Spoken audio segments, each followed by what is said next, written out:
Viktor Frankl said, "Everything can be taken from a man but one thing, the last of the human freedoms.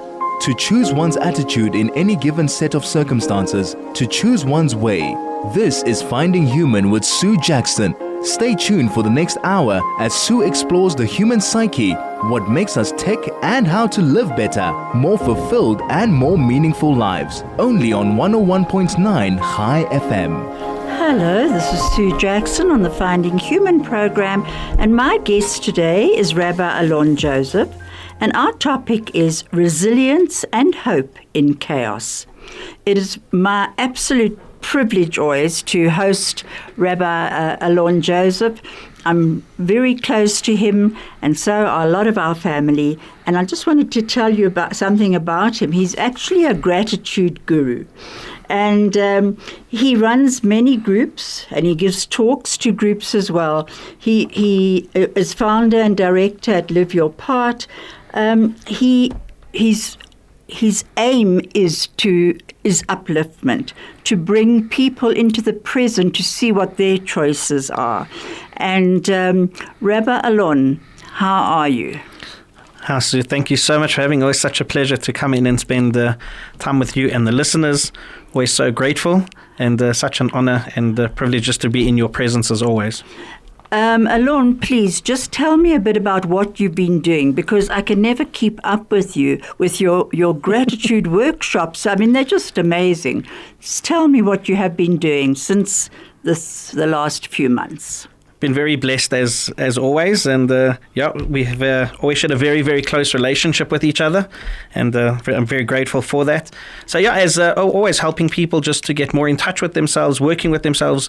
As you said, the gratitude workshops, helping companies create culture through values, the value of you and the value of gratitude, a person appreciating who they are, acknowledging their abilities and their skills, and then of course bringing gratitude back into the workplace, helping people realize that, as the saying always goes, that it's not happy people who are grateful, but grateful people who are happy. That's so true. Also working a lot with Kosher SA at the moment, and yes. Running one of the divisions for them with the food services, and again just helping them to improve the systems and helping people's lives to become a bit better.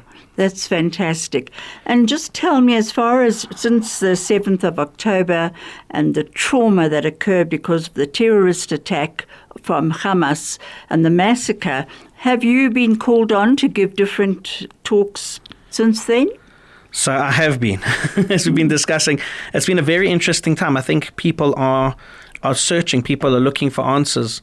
And I said to people, we're never going to know the why, but we have to have the right perspective, the right outlook to be able to deal with such a tragedy. And as we've seen, we've never experienced something as a nation like this. We've been very blessed in many ways that since the Holocaust, we've been very blessed that we have not gone through what our ancestors had to go through in terms of pogroms, persecutions, expulsions. We've grown up in a society that has been relatively peace-loving. Yes, there's been anti-Semitism, and there's been people who've wanted to destroy us, but not on this scale. And when we have something like this, it's almost like our own tsunami. It shakes us to the core. It gets us to question things, to look at life differently. And there's been a lot of people who've been searching and trying to find answers to what's happening at the moment. You told me something about a Holocaust survivor. Tell me about one of the talks that you gave, and he had said something and he had never spoken before. So in life, when we go through situations, it's always about having the right perspective of how to view them. And a situation is often neutral, but it's how we view it. So many years ago, I took a group of high school students to Poland for 2 weeks. And we're going to get back to that in a moment. This is Finding Human with Sue Jackson, only on 101.9 High FM. This is Sue Jackson on 101.9 High FM on the Finding Human program. My guest today is Rabbi Alon Joseph. If you'd like to SMS us, please do so on 34519, or you can telegram us on 061 895 1019. We're talking about resilience and hope in chaos. And Rabbi Alon was about to tell us about a Holocaust survivor at one of the talks that he gave. So this was a talk many years ago, as I mentioned, and we had taken a group of high school students to Poland for 2 weeks. And when I'd come back, they asked me to please share my experiences with the community. So it was a Shabbos morning, and after the Kiddush, we all got together, and I shared about the different places we went to and the experiences and what we felt as a group and the debriefings we had. And it was quite an intense talk, and it was very interactive. At the end of the talk, there was an elderly gentleman who stood up. And I didn't know about him then, but he started speaking, and he said, I'm a Holocaust survivor. I was a child during the Holocaust. And he said, I've never really shared my experiences and my stories with people. People know that I'm quite a private individual. But he said that there's just something I need to share with you, and something that you spoke about that I felt that I could add to. And he shared with us, and he said that before the Holocaust, it was a very religious family, and his mother had very strong faith. And he said that as they were going through, whether it was the ghettos and the concentration camps and whatever they went through, his mother always instilled within them that she said to them that in life you have a choice. How you're going to see things, whether you're going to see death and destruction or miracles. And because she was such a religious woman, he said that she showed them the miracles that they experienced every single day. And he said she actually her faith grew and became stronger through the Holocaust, and she came out being a much stronger person with much stronger faith than before she went in. And he said that's how they grew up, is that they grew up looking at the world as every single day they just saw the most incredible miracles that happened. But he said that she had to teach them how to do that. It wasn't just natural. The natural thing was to look at this as bad, this is terrible, wow, how can we survive through this? And what she instilled in them was the ability to look at life a little bit differently, to see the miracles, to see the situations, and to analyze them differently, and to see the good in all of those situations. And he said that's something that stayed with him his entire life. And it was just so profound. It's so beautiful, that. And, it reminds me of a young, not young anymore, but a Holocaust survivor that I met in Poland at one of the concentration camps. And he told me his story. He was a 17-year-old, and his job was every day he had to go and clean out the ghetto and take all the dead bodies out and clean it up. And his parents had already been taken to the camps. And he said one night he was looking out of his window, and he said to Hashem, if you save me, I'm going to spend the rest of my life teaching people about this experience and trying to let them see that we don't have to hate. And when I met him, he was with this group of Australian school children, a very large group, and he was one of the Holocaust survivors who was traveling with them. And what he really showed me, and which I actually pointed out to him when we got to Jerusalem, I saw all the kids around him, and I said, you really fulfilled your promise. Look at all these children waiting to hear from you, to find out how you survived, and look what the lessons you're teaching them. And for me, he was so future-orientated. At the time, he was living in this disaster, but he was thinking of a purpose for the future. Yeah, and I think that's one of the survival mechanisms that we found. Martin Seligman, very interesting, when he writes about the difference between optimism and pessimism that we've spoken about before, he says that an optimist isn't someone who lives in this oblivion and says, oh, wow, look how beautiful the world is and everything's right. He says an optimist looks at the situation and says, I understand that presently the situation is not good. I understand that at present this is not the way it should be, but I know that in the future things will be better. I know that this is just a phase. I know that this is something that we're just passing through. And he says he's a Jewish man, he's not religious, and he says that this for him has been one of the findings in all of his years about the power of religion and the Jewish people particularly. He writes about, he says that no other nation has been persecuted as much as we have. He said, yet we're still around and people are so optimistic. And he says that the reason for that, he says that because instilled in our religion is the ability to understand that firstly, God runs the world, and secondly, that the situation now is bad, but it's only a situation. It will get better as time goes along. And if we can understand that and see that, we have an ability to develop this resilience and ability to see the world, and that's what gives us hope. And I must admit, I see that very much in Israel, the Israelis pulling together. And you told me something quite fascinating about the resilience of the Israeli people. Yeah, these stories, I mentioned to you that, and unfortunately, what we found is that sometimes it takes a war to bring people together. And we found in Israel that before this, there was all that judicial reform of people were against each other, and literally it was cutthroat and it was terrible. And we look, 48 days later, where we are at the moment, it's a totally different nation. The unity that we have, I saw an article talking about of people who've lived there and said that they've never seen the Jewish people so unified and so harmonious with one goal, right? Getting rid of Hamas, saving the hostages, supporting the soldiers. That's all that's on people's minds. And how they are approaching the situation is just indicative of what's really the DNA of us. And that hope and resilience that people have is just phenomenal that we're seeing at the moment. And we're not a violent nation. I was just thinking the other day about all the terrible violent marches that are going on at the moment, pro-Palestinian marches. And I think in particular of the one in Cape Town, where a group of Christians and Jewish people wanted to have a prayer session together.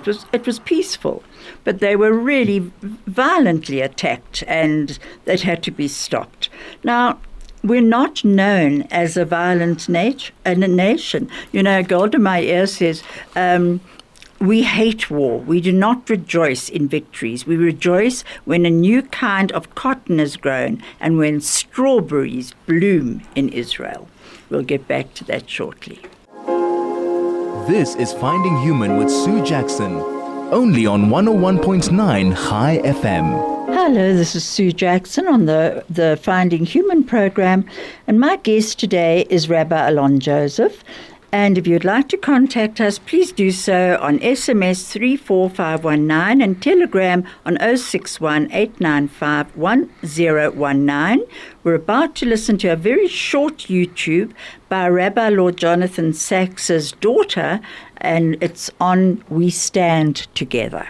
Over the past weeks since the horrific terrorist attacks in Israel, there have been countless times when I have asked myself, what would my father have said to us if he was here? I think I know what he would have told us not to do. Firstly, do not, even for a moment, accept that this is the way the world is.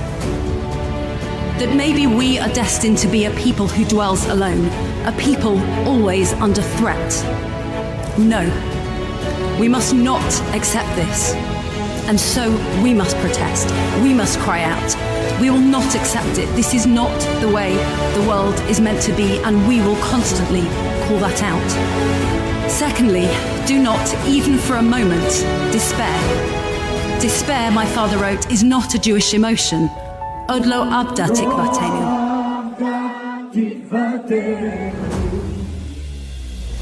So we must find the strength to hope and not to despair. Do not forget why we are here. The state of Israel and the Jewish people face a monumental task right now. But when we cry out, when we hope, when we fight injustice, we are doing so not just for ourselves. Today, more than ever, I think he would tell us not to forget that. That we must stand tall, stay true to why we are here.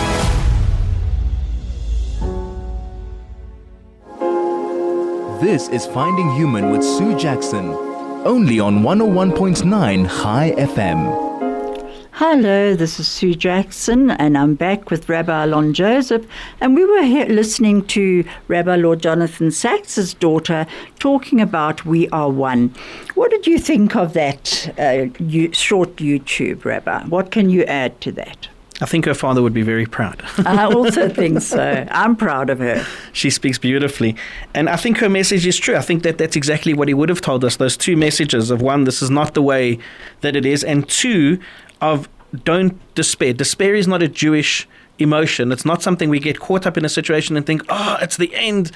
We have an internal resilience of hope. We believe in bigger things. And as you said, our way is not a way of war. Our way is a way of peace. Yes, if people come and attack us, we will fight back. But otherwise, our way is actually not to be like that. And our way is a way of hope. If we look at the land of Israel since 1948, that's what we've built an entire nation on. That's what the whole purpose of Israel is that it's a place for all the Jews. And that's what gives us the hope. It's a hope that we can live there, we can be there.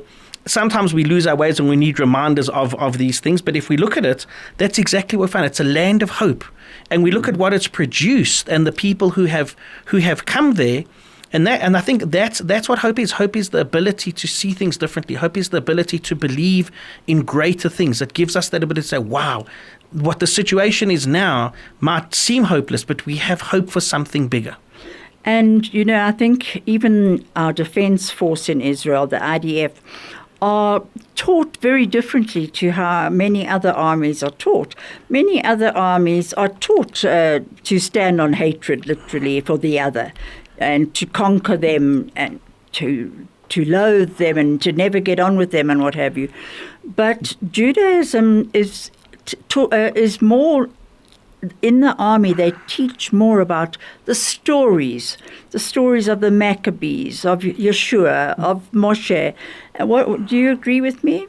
Yeah, I think very much so. As we said before, that our story is one of hope. Our story is one of looking for solutions. It's not one of destruction. That's why if you look at the difference between the different marches, all the Jewish marches that we've had, all the gatherings have all been about prayer and about hope and about solutions and about finding peace. It's not violence. It's not people trying to destroy things. It's actually people getting together to say, we don't want the situation to continue. We want peace. And as we said, that peace actually is the fundamental of Judaism. Our sages teach us that peace is the vessel that holds everything else together. If you want to have everything, then peace is the basket that you can take all the other blessings and put them inside of. But if we don't have peace, we don't have anything. And therefore, our whole existence is based on creating peace. Yeah, we gave land back because we wanted peace. We will do things for the sake of peace. The whole outcome of everything is, will this bring peace? And if it will bring peace, then yes, then let's do it. And that's been our whole approach. That's what we want. We just want to be able to continue and have peace in our lives so that we can do the things that we want. And I think what's come across very, very strongly since this the war against Hamas is that in the hospitals and in many other spheres, we've seen Arab Israelis, the Druze, the normal Orthodox, Reform, all the different sectors coming together to help, to make food, to deliver. You and I were talking about tzitzit. Just explain to our listeners who don't know what tzitzit are. Yeah, I think just to digress just a little bit on that point, that's what stood out for me as the most incredible scenes that we're seeing coming out of this war. There was a picture that I saw of two soldiers standing side by side. And this is how we approach war. Is that it says that these two people on the left is Gideon Segev, an activist in Brothers in Arms, major players in the protest against the judicial reform. On the right is Ron Ber Yoshafat, vice president of the Kohelet policy reform that advocated strongly for judicial reform. They are now in the IDF reservists fighting together against Hamas, serving together. And there's a picture of both of them standing, smiling, arm in arm. Two people who were absolutely opposed, fighting against each other, are now standing side by side with each other. Brothers in arms. Brothers in arms. And absolutely. That, you find people, will have arguments with each other, not get along with each other. And now you put them together and you think, I don't want to work with you. And that's what you find in the world. You find that people, their egos get in the way. The personalities get in the way. I don't want to work with this person. I don't like this person.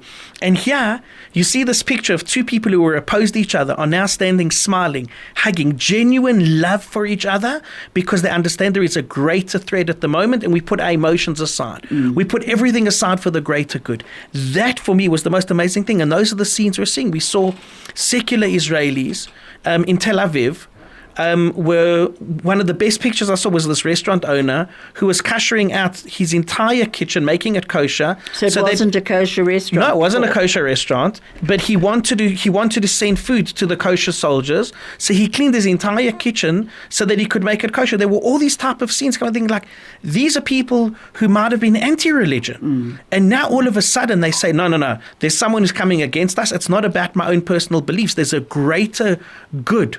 And those are all the stories. We're finding that people are returning to religion. People are finding meaning in things that we've never seen before. Well, I saw one very amusing thing.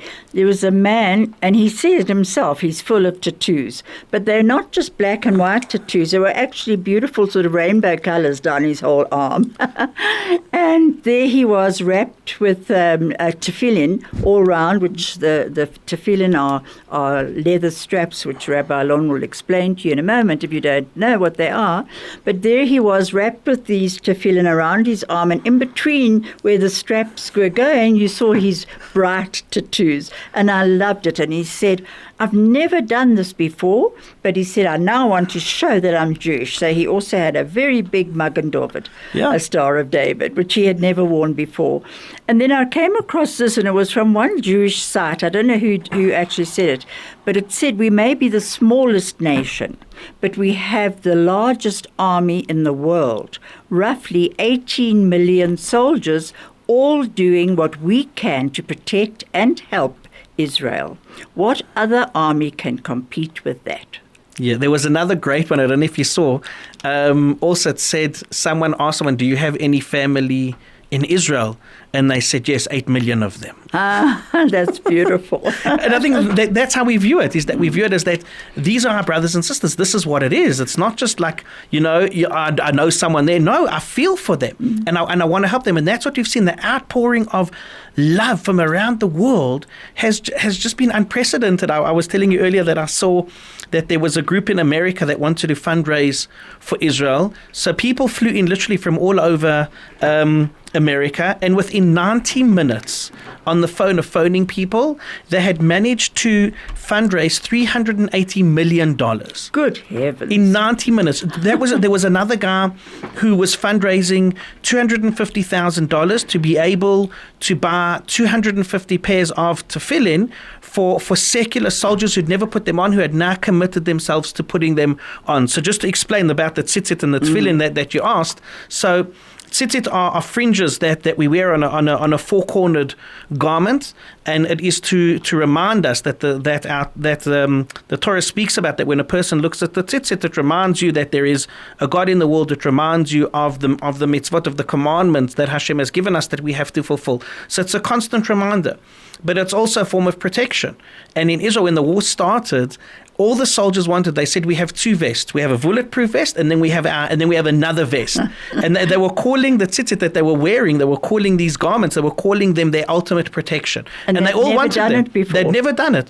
500,000 pairs of tefillin that they were making and sending up. You couldn't buy a pair of tefillin in Israel because they were making them all for the soldiers. Wow. It was just incredible to see this outpouring and how people are reconnecting with that deeper sense of meaning. And I think that's what we're finding as well, is that when we go through tragedy, when we go through chaos, what happens is that we're thrown back on ourselves, and we have to start questioning, who am I? What is life about? What is the purpose of everything? Why am I in this world? And I think that's what people are starting to see. And that's why we're starting to see this like a spiritual revolution of people realizing, wow, this is our protection. This is what we need to be focusing on. This is our strength, our unity, our connection to God. This has been the most phenomenal sight that we're seeing all across the world. And it's absolutely beautiful. But Elie Wiesel says something so interesting, which ties in with what you're saying as well. It says, religion is not man's relationship to God. It is man's relationship to man. And I think that's very much what we are seeing coming together in communities, even in all different communities, is their man's relationship to man. Yeah, and how people are caring for each other. As we said, I was talking to someone last week, and they live in Israel, and they said because all the farmers down at the bottom, that no one's farming the land, they're either in the army or they don't have any workers. The workers have been taken hostage. So there's groups of volunteers who all go down, and she spent the day she was picking eggplants. And, she said that as you drive down, you see these signs, you're now entering a danger zone. And there were just hundreds of people coming down to help all the farmers, because they still have to work. And there's little farmers markets all over the place. People have... I saw another one that said if people have holiday homes in Israel, people have opened up all their holiday homes. If people are displaced, come and stay here. And that outpouring, that unity, that sense of brotherly love. Like, I don't know who you are. I've never met you before, but we're part of one nation. Come and, I'll accept you, and I want to be there for you, and I will support you just like you are my brother. And I saw that so much with my daughter, my youngest daughter, who Shira.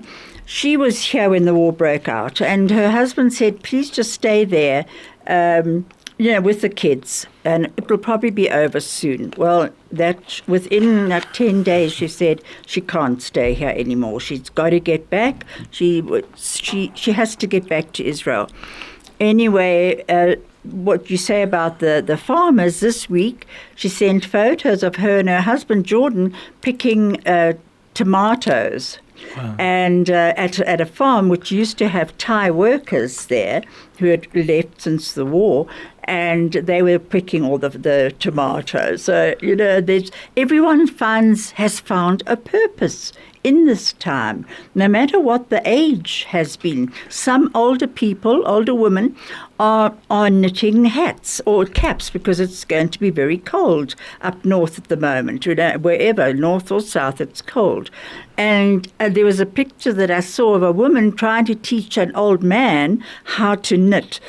Well, I looked at his fingers and they were very arthritic, and I thought, well, she's very optimistic.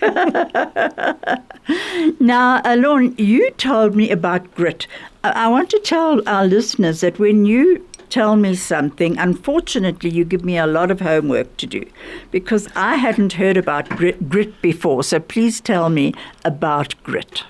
So grit is, I guess it's another word for resilience, but grit is exactly that. Grit is you find like between your tiles. It's just something that you can't get rid of. It's just there. And grit applies to our personalities as well. I think that the best definition that I saw of grit is that it's a personality trait characterized by perseverance and passion for achieving long-term goals. So individuals who have grit are able to maintain their determination and motivation over long periods despite the experiences with failure and adversity. And I think that's what grit is that it's not about the adversity and the failures that you've had. It's your goal that you still want to achieve and your perseverance that you're willing to put in to achieve that. This is the hallmark of success, is the ability not to become or not to view yourself as a failure because you don't achieve your goals, but looking at your goal and saying, no matter how hard I have to work, no matter what adversity I'm going to go through, I am going to achieve this. And I'm going to keep on pushing myself until I achieve my goal. That's what we call grit. That's perseverance. Is people might tell you, are you mad? Right? Why are you doing this? Just give up. But when you believe in something and you're willing to push through all of that adversity, that's grit. And that's what makes people successful. And we're going to get back to that in a moment. I just want to read a few messages here.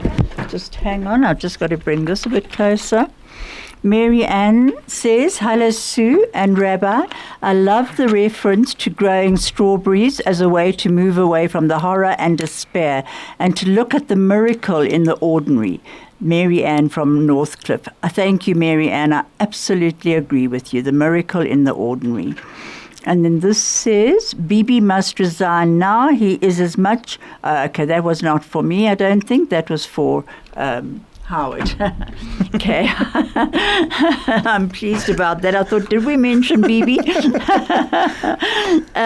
Now, as far as grit's concerned, how would you tie it in with what's happening around our diaspora community at the moment? We are living in not fear, but despair in many ways, especially when we see people who we used to know in their shops. We used to go and buy things. in their places of work suddenly turning against us. And it's very shocking, to someone like me who's always thought that they like me, suddenly to know that actually they can't stand me and they see me as a threat and they want to do away with me. And you see at the marches, you see these little kids on people's shoulders shouting these terrible things at us. It's very disheartening. So how would you suggest we use grit?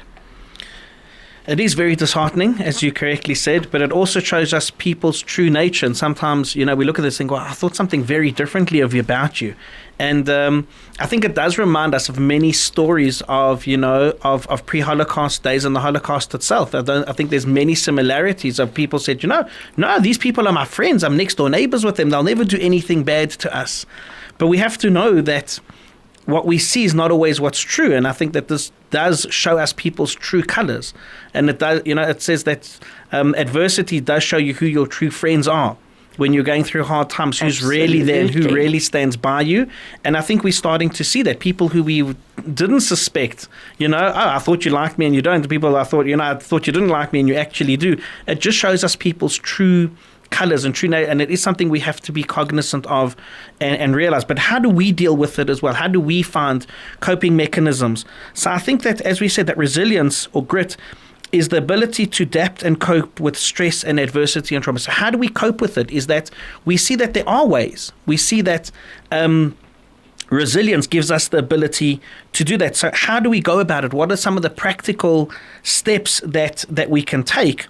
So I think it's about realizing that it happens on different levels. It's an emotional level, it's a cognitive level, and it's also a behavioral level. And we're going to get back to that in a moment.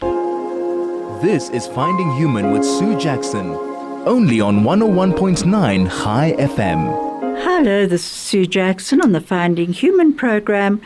And my guest today is Rabbi Alon Joseph. And the time is going very quickly, and he was in the middle of saying something when I had to go to advert. So I'm going back to you, Alon. Thanks, Sue.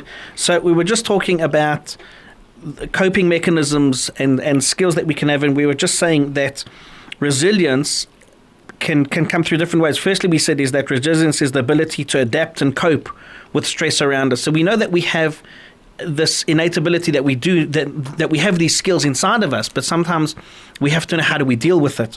So I think that firstly, it can happen on an emotional level, on a cognitive level. We have to realize people are going through lots of trauma at the moment to see what's happening around us.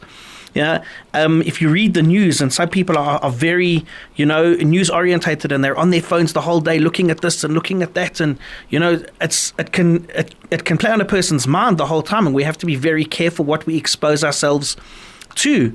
Often we see these videos about things that happened on October 7th, and I haven't been able to watch those videos because I thought, why do I want to see what they've done? I don't want to see them either. I just can't put myself to think what those people must have been going through, and to watch those videos, why would I want to put that through myself? And even on the news, if we can be watching this the whole time and we don't realize the stress and the emotional stress that it's actually putting us under, we become so distracted. But also what it's actually doing to us emotionally and psychologically. We have to be very, very careful what we expose ourselves to at the moment. And I think it is something that we have to just look at. We can drive ourselves mad and we don't realize the impact that it's having on our lives. But coming back to that resilience is that we have to realize that we have to strengthen ourselves through different strategies, whether it's positive thinking, social support, even self-care of ourselves, of just acknowledging the emotions that we're going through and the feelings that we're having, what other people might be going through. I suggested in a talk I gave about 2 weeks ago, I suggested, if you know people in Israel or just people around, send them a message of support and just to say, I'm thinking of you. And I know times must be very, very difficult for you, but I just wanted to let you know that I'm thinking of you. And there was one person in the group who did this, and they kept on sending me messages of feedback that these people had sent to them. I was saying, I can't tell you how much your message means to me. Thank you so much. Wow. Just knowing that you're thinking and praying for me. And it was just a simple message that this lady had sent out to other people of just saying, we're thinking of you, we're praying for you, we're there for you, and we're here with you. Just other people knowing that was such a comfort and left such a profound impact. That's part of it, giving other people that ability to cope, and knowing that other people are there for us and care for us. And that's where the benefit of a community comes in, of a community that does care. I mean, I know that our community, Chesed, is run by Bernice Burson, who is, and I'm especially mentioning her name because she is a great Chesed warrior. She really is. And she sends us these messages. This person's battling or whatever it might be, and we have the choice to reach out or not. And I have found that each time I've reached out, it's warmed my heart, the response. So it's definitely a two-way situation. You reach out to someone else, you reach into yourself, and your very soul actually becomes joyful with it. And I think at the moment, joy is so lacking in our lives that we've got to try and find it wherever we can, whether it's in music. Someone said to me the other day they've always loved music, but at the moment they're almost feeling as though they're in mourning and they shouldn't be listening to music.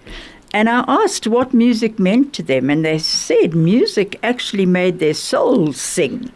And I said, well, then put it on and let your soul sing. We can't go into this. There is trauma. The world is suffering from a collective trauma. The diaspora Jews, definitely.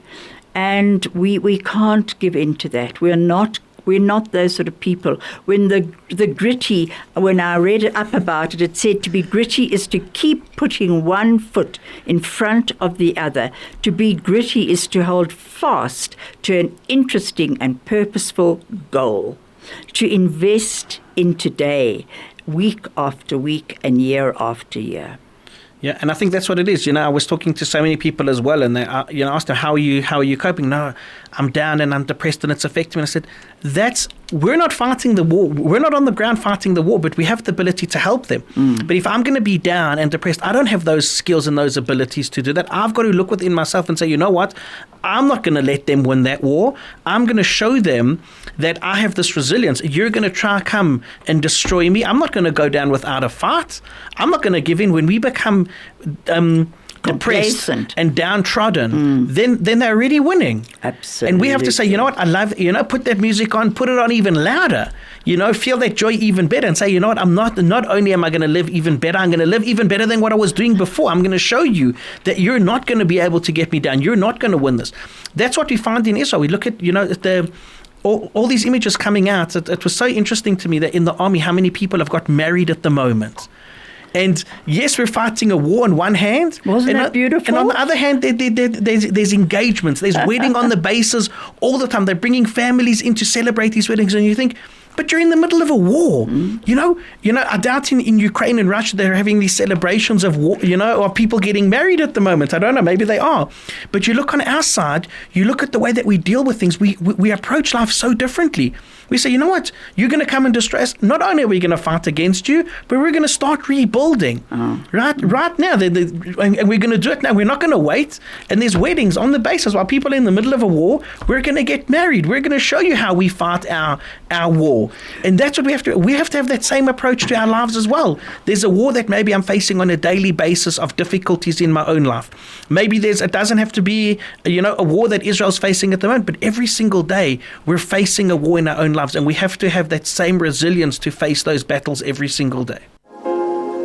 This is Finding Human with Sue Jackson, only on 101.9 High FM. Hello, this is Sue Jackson on the Finding Human program, and my guest today is Rabbi Alon Joseph, and we have been talking about hope and resilience, and optimism has come in, and I'm hoping that everyone who's listening in have joined us in the knowledge that we have the choice of what are we putting out to the world at the moment, because it's what we're putting out that we're going to get back, and we cannot put out hatred and anger and absolute despair. We have to help one another somehow cope with this time. It is a dark time, but we will get through it. And Didinsky said, someday your pain will become the source of your strength. Face it, brave it, and you will make it. I think it's not only what we put out, so it's also what we put in. What am I putting into myself? What am I feeding myself at the moment? Am I feeding myself negativity? Am I feeding myself distraction? Or am I feeding myself positivity and good things? There's a WhatsApp group that was started as well, that there's so many messages going about destruction. They started a WhatsApp group of only good news stories happening in Israel and around the world. And you read those stories and think, wow, that's incredible. Look at all the good that's happening. Am I choosing to focus on the bad? Am I choosing to focus on the good? We need to put a lot more good into ourselves. And I think that comes into that message of gratitude, that be grateful every single day for everything that we have. Appreciate everything that we've got. Live into the moment. So that's how we develop grit, and that's how we have that hope, is realizing, there's a lot of bad things happening, but yes, there's also so many good things happening at the same time. What am I feeding myself? Am I feeding myself that positivity? Am I looking for the good news in every single day? Am I looking for the good in everything around me? When we find that, when we can look for that good and we feed ourselves that good, I will be able to give that good to other people as well. But it all starts off with what we're feeding ourselves and what we're putting into ourselves as well. Very definitely. And for people who want to know a bit more about grit, you can look up Angela Duckworth, and you can find about her there. It really is, it's very interesting. The other thing we did mention, and I don't know how far we're going to be able to get with it, was perception is not reality. And what would you like to say about that? We don't have that much time, Sue. No, we don't. I think it's the same thing. It's that point that we just touched on now about the good news and the bad news. That it all depends on what we look at. It's like the story we started off with at the beginning with the Holocaust survivor. Do you see war or do you see miracles? Do you see despair or do you see hope? That's what life is about. Life is about choosing where I'm going to focus, choosing where I put my energies. There's so many opportunities to help so many people around us. There's so many opportunities to do so much good.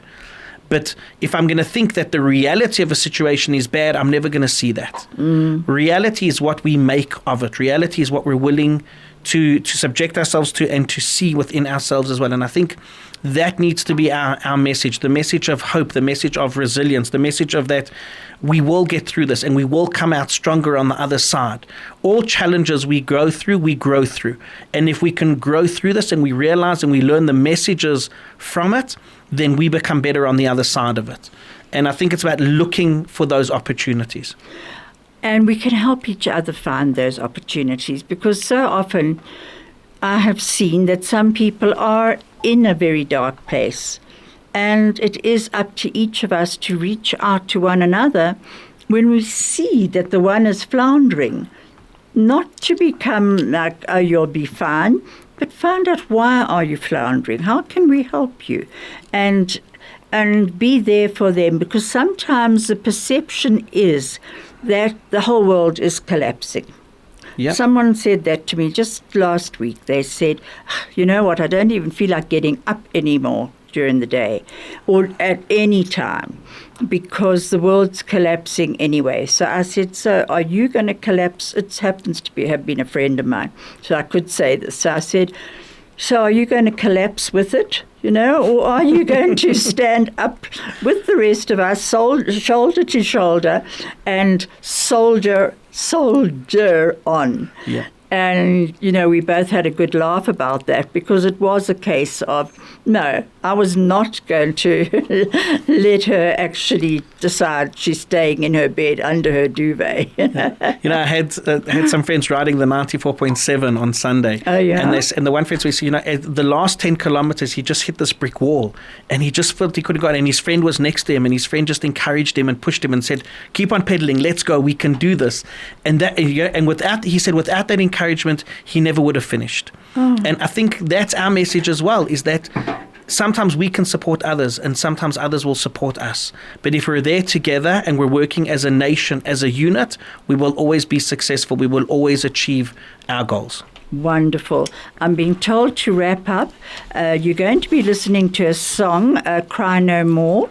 And it's by Yaakov Shweki, and it's beautiful. It's not going to come through on the podcast, but you can pick it up yourselves.